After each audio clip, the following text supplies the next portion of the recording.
Halo, selamat pagi pemirsa. Bagaimana kabarnya hari ini? Senang sekali rasanya bisa berjumpa lagi di program Ayo Sehat, tentunya dengan sejumlah informasi dan juga inspirasi seputar dunia kesehatan. Untuk terus mengetahui informasi kesehatan, pemirsa juga bisa memfollow Instagram Ayo Sehat di @ayosehat_kompas.tv. Tentunya juga bisa mengikutinya di kanal YouTube Kompas TV.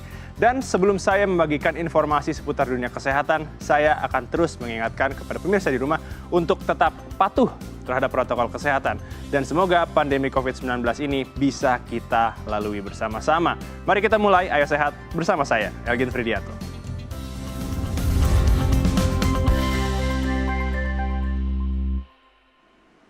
Pemirsa, tentu kita semua pernah meminum obat, terutama kalau lagi sakit. Ada obat yang bisa kita beli langsung secara bebas, ada juga yang harus menggunakan resep dokter. Tapi, tahukah pemirsa obat harus digunakan secara rasional? Apakah itu? Dan adakah dampaknya jika obat digunakan secara tidak tepat? Sebelum saya membahasnya bersama dokter spesialis penyakit dalam, mari kita simak informasi berikut ini.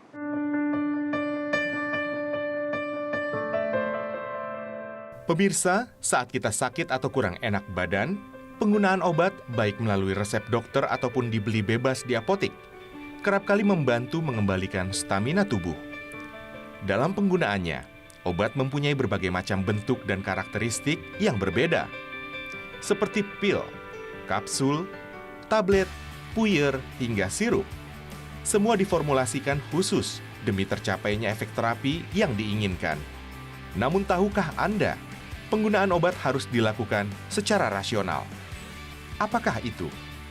Organisasi Kesehatan Dunia atau WHO pada tahun 1985 telah menetapkan definisi penggunaan obat secara rasional, yakni sesuai dengan indikasi, dosis, dan jangka waktu pemberian yang tepat, serta harga yang terjangkau bagi pasien. Namun nyatanya, WHO masih mendapati penggunaan obat yang tidak rasional, yang akan memberikan dampak bagi pasiennya.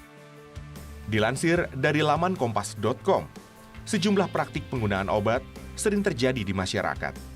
Seperti penggunaan puyer yang berisi banyak obat atau polifarmasi, penggunaan antibiotik dan suntikan, penulisan resep obat yang tidak sesuai dengan pedoman klinis, serta pengobatan mandiri yang tidak tepat. Sejumlah dampak buruk atau kerugian pun dapat mengintai pasien. Di antaranya, efek samping obat dan kesalahan pengobatan yang membahayakan tubuh, resistensi terhadap antibiotik, kurangnya kepercayaan masyarakat kepada tenaga kesehatan, serta membuang biaya yang tidak diperlukan. Salah satu dampak buruk penggunaan obat yang salah adalah resistensi antibiotik, yakni kemampuan bakteri untuk hidup dari efek serangan antibiotik. Akibatnya, efektivitas obat yang dimaksudkan untuk membunuh bakteri atau virus akan berkurang.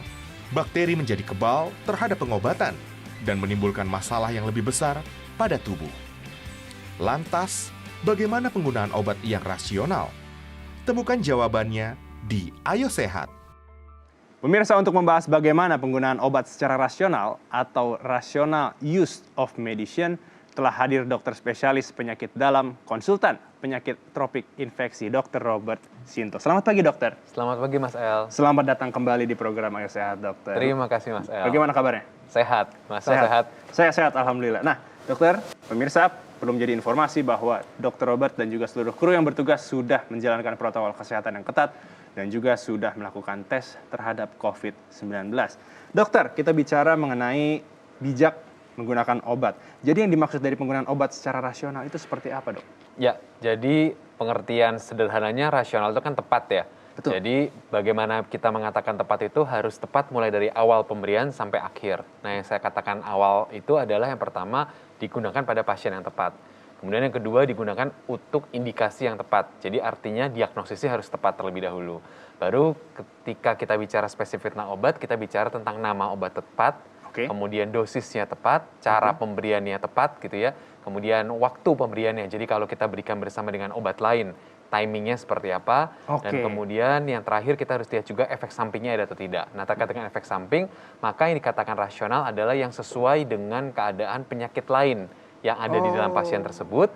Dan yang kedua tentu saja keterjangkauan dalam hal ekonomi. Artinya bahwa kita memilih obat yang memang rasional dengan pertimbangan ekonomi pasien. Jadi kurang lebih itu adalah yang digariskan oleh Badan Kesehatan Dunia mengenai bagaimana kita mendefinisikan kita menggunakan obat secara rasional. Oke, baik. Nah, dokter bicara soal obat bebas ya kan, karena tentu mungkin pemirsa di rumah juga kalau seandainya ibarat kata pusing, tolong dong beliin obat pusing. Nah, ini bagaimana sih dok cara kita biar bisa tahu mungkin ya apa yang harus diperhatikan saat membeli obat bebas?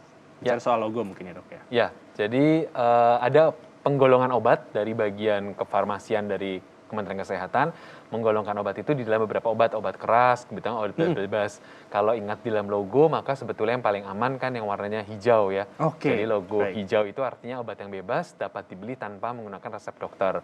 Dan ini dinilai aman dalam artian bahwa efek sampingnya hampir tidak ada, jadi ya cukup bisa aman diberikan tanpa menggunakan petunjuk dari dokter. Oke, Atau baik, bahasa Inggrisnya over the counter drug ya, yang sering kita temukan. Nah itu gradasinya mulai dari yang obat bebas yang warna hijau, kemudian di sisi yang satu lagi adalah obat keras yang berwarna merah, ada logo Merah. K gitu. Oke, nah dokter ini ada contoh logo ya berarti ya. Nah ini bisa dijelaskan ya dok, dari yang mana yang paling aman? Ya berarti ya, sampai ke yang harus menggunakan resep dokter, silakan. Ya, saya berikan gambaran umum dulu supaya nanti masyarakat bisa mengerti. Yang tadi saya maksud dengan obat bebas yang warna hijau tentu ya. Iya. Kemudian yang obat keras yang K yang warna merah. Nah, Oke. di antaranya itu ada yang warna biru sebetulnya. Biru itu sebetulnya obat bebas, masih bisa dibeli tanpa resep dokter, Baik. tapi harus hati-hati dalam pemanfaatannya. Oke. Nanti biasanya di kotaknya akan dituliskan misalnya tidak untuk diminum atau hanya untuk kumur. Artinya bahwa kalau memang tertelan ya dia akan mengakibatkan efek samping berat gitu ya. Baik, Jadi baik, baik. ada penanda khususnya untuk yang menjelaskan kotak yang menggunakan label warna biru. Oke. Nah, kemudian yang paling terakhir ya yang bentuknya ada tanda cross gitu ya di tengah, itu adalah golongan narkotika. Jadi ya memang Baik. hanya bisa diberikan dengan menggunakan resep dokter karena risiko ketergantungan ada, risiko penyalahgunaan ada. Nah, di antaranya yang lain, 1, 2, 3, nomor 2, nomor 3, nomor terakhir, itu menggambarkan jamu, kemudian obat herbal terstandar, dan fitofarmaka. Oke. Gitu. Nah, bagaimana dengan dosis yang tepat untuk meminum obat dok? Terutama mungkin bagi penggunaan obat sirup, takaran yang sesuai, seperti apa? Ya, jadi pengertian penggunaan takaran itu kan kita mengikuti aturan Belanda dari zaman dahulu yang kemudian terjemahkan ke Indonesia. Betul. Jadi contohnya sendok makannya kita itu ada beda dengan sendok makan di Eropa gitu kan, ukuran dimensinya. Sehingga sebetulnya akhir-akhir ini Kayaknya atau kita lebih sudah besar ya, lama, Dok, ya? ya mereka besar, sendok makan kita mungkin ya bisa Agak ukuran kecil. 2 kali sendok 2 makan kali. kita. Luar gitu. biasa ya. Sehingga yang penting buat kita adalah mencantumkan kalau nanti dokter masa sekarang ini akan diajarkan untuk menuliskan resep dalam bentuk cc. Jadi Oh, misalnya 3 kali 5 cc, itu kan lebih precise ya. Dan kalau lihat sekarang sirup-sirup itu di tutupnya itu sudah ada ukuran yang memang ada 5 cc, kemudian 10 cc. Jadi diharapkan menggunakan cc tersebut supaya lebih akurat. Oke, baik. Nah dokter, tapi sebenarnya ada batasannya nggak sih sampai kapan diperbolehkan untuk mengkonsumsi obat bebas di pasaran dan benarkah ada kesalahan umum yang dilakukan saat minum obat? Nah, tapi jangan dibahas dulu dok, kita harus jeda sejenak. Pemirsa, jangan beranjak dulu. Ayo Sehat akan segera kembali. Usai jeda.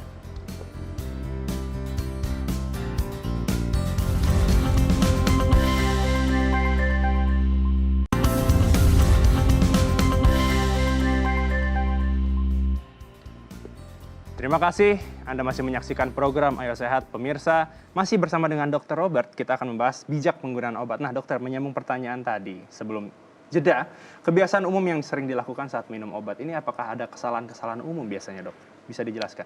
Ya, kesalahannya akan banyak sekali sesuai dengan fase yang tadi saya sampaikan ya. Kesalahan mulai dari kesalahan diagnosis, kemudian kesalahan yang tadi nama obatnya, kemudian kesalahan dosis obatnya, Oke. kesalahan lama durasi pemakaiannya, kesalahan pemberian minumnya sebelum makan, sesudah makan, saat makan, Nah. gitu ya. Baru terakhir yang ya tadi tidak sesuai dengan peruntukan efek samping yang ada di pasien, komorbid gitu ya istilahnya mungkin masyarakat sekarang kenal, atau ya masalah biaya. Jadi ya di setiap segmen itu sebetulnya ada kesalahan-kesalahan yang bisa kita telaah untuk perbaikan sistem layanan kesehatan kita. Berarti untuk sekali lagi dipastikan kepada pemirsa memang harus menanyakan lebih jelas dengan dokter bagaimana penggunaan obat tersebut ya. Ya, Dok, jadi semuanya beranjak dari diagnosis yang memang betul confirm, diagnosis yang tepat sebelum kita memulai pengobatan. Baik. Nah, termasuk dengan mungkin dokter akan memberikan resep 2 kali dalam waktu berapa jam, itu penjelasannya seperti apa, Dok? Ya. Misalnya contohnya 2 kali 1 atau 3 kali 1. Nah, ini kesalahan umum yang saya sering dapatkan ya. Kalau ditulis oleh dokternya 2 kali 1, yang di depan itu adalah frekuensi pemberiannya. Yang di Oke. belakang itu adalah dosisnya. Jadi yang saya sering lihat adalah terbalik. Baik. Masyarakat itu mengasumsikan kalau 2 kali 1, yang 2 kali salah ya, sehari. yang salah dulu. Yang salah 2 tablet diminum 1 kali. Padahal Oke. maksud kita depan itu adalah kali pemberiannya. Jadi 2 kali 1 artinya 2 kali sehari, sekali minum 1 takaran. Baik. Gitu. Untuk jamnya itu tergantung dari dokternya berarti ya, Dok ya? Ya, jadi untuk penyakit lain sebetulnya selain berkaitan sama infeksi, maka sebetulnya kita akan menyesuaikan kalau 3 kali jangan sampai mengganggu tidur pasien. Jadi misalnya bangun pagi, kemudian makan siang, makan malam. Tidak perlu dibagi rata 8 jam, 8 jam. Nah, tetapi beberapa obat, misalnya antibiotik, yang kita berhadapan dengan kuman lain atau makhluk hidup lain yang butuh waktu precise untuk bisa dibunuh sebelum dia berkembang lagi. Nah, kita butuh waktu yang lebih precise. Kan tentu pemirsa juga jika menerima resep dari satu penyakit, jika sudah sembuh dan resep ini ternyata ingin disimpan, apakah ini juga akan berlaku sama saat dia akan sakit dengan di lain waktu mungkin ya, Dok ya? Bagaimana? Ya, jadi memang untuk banyak obat yang tadi golongan warna hijau gitu ya, yang Ya. kemudian kebetulan diresepkan oleh dokter, kalau memang ada keluhan yang dialami, mau diulang kembali konsumsinya, maka sebetulnya masih wajar untuk diberikan. Masih Tapi wajar. hati-hati bahwa Oke. tidak semua penyakit dengan gejala sama, penyebabnya sama. Saya ambil contoh, hari ini saya datang berobat karena saya demam tifoid gitu ya. Saya diberikan antibiotik A, gejalanya demam. 1 bulan lagi saya datang demam karena hal yang lain. Belum tentu kan demamnya karena demam tifoid. Saya mengulang resep yang diberikan oleh dokter sebelumnya untuk demam tifoid, maka saya akan overuse terhadap obat yang diberikan oleh dokter sebelumnya. Oh, berarti ini termasuk juga dengan yang sudah diresepkan oleh dokter ya, Ya, betul. jadi kalau begitu harus dipilah dahulu untuk obat-obat yang sifatnya umum atau obat yang sifatnya bebas, kalau mau diulang masih dimungkinkan. Tetapi kalau ada obat keras yang diberikan oleh dokter sebelumnya, maka harus sangat berhati-hati untuk mengulang pemberiannya tanpa advice dari dokter. Oke, baik. Mana dokter bicara soal menyimpan obat ya mungkin atau antibiotik, baik itu sirup maupun tablet. Ini apakah ada tempat khusus ya kita bicaranya? Harus terhindar dari sinar matahari atau mungkin di suhu berapa? Taruh di kulkas mungkin. Bagaimana, Dok, penjelasannya? Ya, jadi untuk penyimpanan obat yang pasti harus dilihat pertama adalah durasi kadaluarsa. Jadi Oke. jangan sampai kita menyimpan obat kemudian dia jadi kadaluarsa. Karena itu saya ambil contoh paling umum kan antibiotik ya. Betul. Antibiotik itu tidak untuk disimpan karena antibiotik ya harusnya kalau dibutuhkan diminum dikonsumsi sesuai dengan anjuran, selesai, tidak ada sisa yang perlu disimpan. Benar. Kalau memang dibutuhkan ya silakan konsultasi kembali untuk mendapatkan resep antibiotik dan minum antibiotik yang sesuai.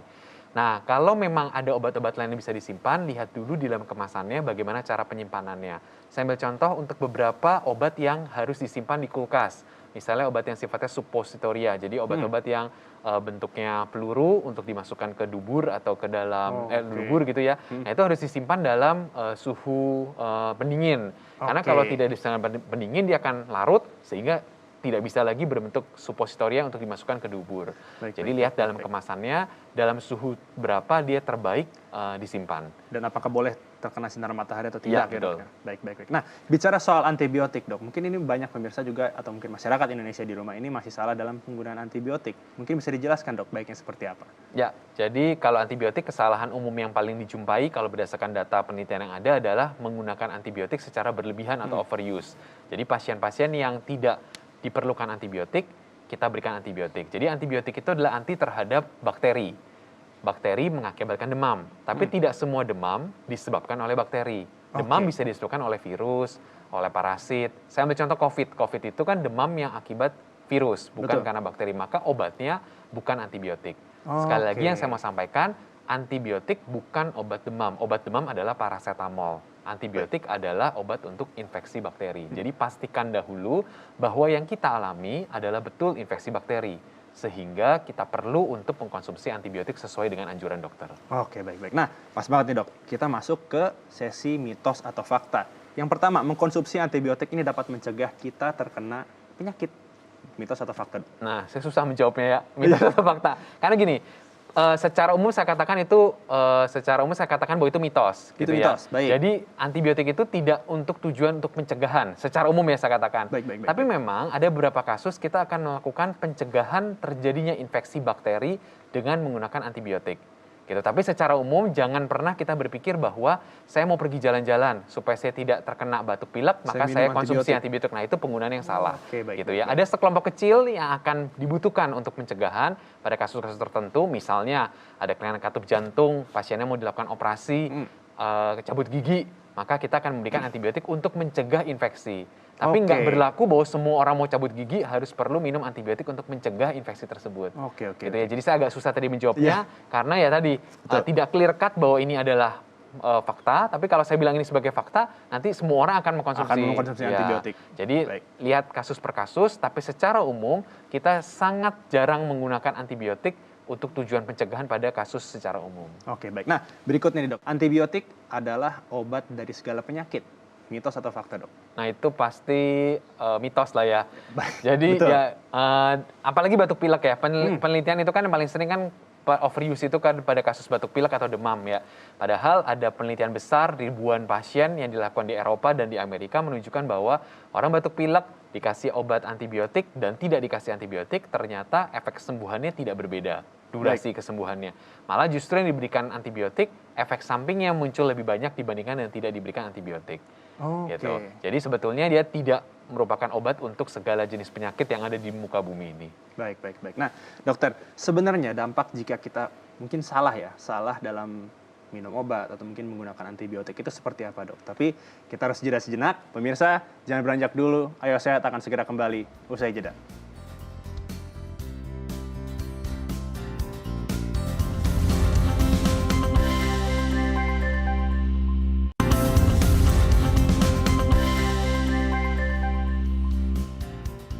Kembali lagi di program Ayo Sehat masih bersama dengan Dr. Robert. Dokter, menyambung pertanyaan sebelum jeda. Sebenarnya apa sih dok dampak yang bisa ditimbulkan jika seseorang ini salah minum obat atau menggunakan antibiotik? Silakan dokter. Oke, yang pertama adalah kalau tidak diperlukan dan kita konsumsi, maka yang muncul adalah efek samping tanpa kemanfaatan. Oke. Itu kata kunci yang pertama dulu yang saya selalu tekankan. Nah, efek samping itu bisa mulai dari yang ringan sampai yang berat. Yang berat misalnya kasus alergi yang bisa berakhir dengan kematian. Jadi kalau memang tidak ada indikasi, tidak penting diberikan, dan kemudian dia minum, maka kita hanya akan menghadapkan diri pada risiko efek samping tanpa adanya manfaat. Oke. Itu yang pertama dulu. Kemudian yang kedua, itu berlaku untuk semua jenis obat ya. Nah khusus untuk antibiotik ada kekhususannya bahwa kalau kita tidak gunakan secara tepat, maka kita akan berhadapan suatu saat dengan makhluk hidup, mikroorganisme yang kebal terhadap antibiotik-antibiotik yang pernah ada di Oke. kita. Nah Baik, itu baik, kekhususan lain yang terkait dengan antibiotik yang tidak dimiliki oleh obat-obatan yang lain. Baik, baik, baik. Bicara soal resistensi antibiotik mungkin bisa dijelaskan nih dok. Jadi resistensi itu pengertian awamnya adalah kebal. Artinya bahwa kuman yang ada penyebab penyakit itu menjadi kebal terhadap antibiotik yang dia pernah kenal. Nah, salah satu penyebabnya adalah kalau kita berikan antibiotik padahal tidak diperlukan antibiotik tersebut. Saya berikan gambaran singkatnya, tubuh kita itu penuh dengan banyak kuman. Di usus kita penuh banyak kuman. Nah, kuman-kuman itu hidup sejahtera berdampingan satu sama lain, tidak ada yang mendominasi. Tapi ketika orang tidak butuh antibiotik, terus dia minum antibiotik, maka antibiotik itu akan menghabisi sebagian besar dari kuman yang ada di dalam usus kita yang normal. Oke. Nah, selebihnya tinggallah 1-2 kuman yang menjadi raja. Nah, kuman itu kemudian berkembang biak menjadi banyak dan dia akan menjadi masalah baru karena dia tidak bisa dibunuh oleh antibiotik yang umum, tetapi dia menjadi tidak punya kompetitor di dalam hidup dalam usus kita. Dan disitulah cerita awal bagaimana terjadi kuman-kuman yang kebal terhadap antibiotik. Oke. Nah itu makanya concern khusus kalau memberikan antibiotik, selain faktor efek samping yang tadi saya sampaikan berlaku untuk semua jenis obat, ada tambahan kekhususan yang berkaitan dengan antibiotik tersebut. Baik. Tapi untuk masyarakat awam sebenarnya ini agak mungkin masih bingung ya cara membedakan infeksi virus dan juga infeksi bakteri. Cara membedakannya seperti apa dok sebenarnya? Ya, untuk memastikan kan kita harus periksa lab, periksa yang lebih spesifik khusus gitu ya. Tapi kalau secara umum saya sampaikan kalau yang virus biasanya satu demamnya mendadak tinggi. Kemudian yang kedua demamnya biasa akan bertahan terus gitu. Jadi dia bukan turun. Jadi turun dengan obat panas, obat demam, kemudian naik lagi. Turun, demamnya naik lagi. Nah itu biasanya seperti itu adalah virus. Yang ketiga, gejala umumnya lebih berat. Pegal-pegal, linu, sakit kepala. Jadi itu lebih berat. Nah kalau arahnya seperti itu, secara umum, maka kemungkinan besar itu adalah demam karena virus. Nah secara khusus kalau bakteri biasanya step ladder, jadi naik perlahan, tidak langsung mendadak tinggi. Nah tentu untuk pemeriksaan selanjutnya, kita butuh pemeriksaan fisik yang lebih detail oleh dokter, Betul. kemudian pemeriksaan lab lebih detail, tapi kurang lebih gambarannya membedakan secara kasar tadi onset demamnya, kemudian pola demamnya. Betul. Nah, mungkin dok bisa memberikan imbauan ya, atau mungkin pesan bagi pemirsa Ayo Sehat di rumah, bagaimana sih cara menggunakan atau meminum obat yang rasional dan antibiotiknya? Bagaimana dok? Silakan. Ya, terima kasih. Jadi kata kunci pertama adalah ingatlah bahwa obat itu adalah bahan kimia yang sifatnya racun. Karena itu kalau tidak diperlukan, jangan minum obat tersebut. Nah, kalau kita memang perlu, tadi ada klasifikasi obat, kalau kita mau membeli obat secara bebas, pilihlah obat-obat yang memang obat bebas, yang warna hijau. Baik. Gitu. Tetapi kalau memang kita butuh obat yang lebih spesifik khusus, atau sesudah diberikan obat hijau tersebut tidak memberikan efek yang sesuai dengan kita harapkan, silakan konsultasi dengan dokter untuk dokter bisa memilihkan obat-obat mana yang memang diperlukan sesuai dengan kondisi kesehatan. Baik. Kemudian yang kedua, khusus untuk antibiotik, jangan anggap itu sebagai obat yang suka-suka menyembuhkan. kita berikan dan menyembuhkan segalanya. Betul. Jadi harus selektif kapan kita tepat waktu untuk mengkonsumsi antibiotik, dan untuk obat apapun, selesaikan minum obat sesuai dengan indikasi, sesuai dengan arahan dokter, supaya kita mendapat hasil optimal tanpa kita perlu mengalami kesulitan yang sama atau penyakit yang sama kalau tidak diselesaikan satu cure terapi tersebut. Oke, baik. Terima kasih Dr. Robert untuk informasinya. Semoga pemirsa Ayo Sehat di rumah ini bisa dengan bijak ya meminum obat dan juga antibiotik di rumah. Sekali lagi saya ucapkan terima kasih untuk waktunya di program Ayo Sehat, dokter. Usai sudah 30 menit saya dan juga Dr. Robert menemani pemirsa Ayo Sehat di program Ayo Sehat kali ini. Tetap saksikan program Ayo Sehat setiap hari Senin hingga hari Jumat pukul 10.30 waktu Indonesia bagian Barat hanya di Kompas TV, independen, terpercaya. Saya Elgin Fridianto bersama dengan Dr. Robert pamit undur diri. Ingat, tetap patuhi protokol kesehatan, menjaga jarak, mencuci tangan dan juga menggunakan masker. Sampai jumpa.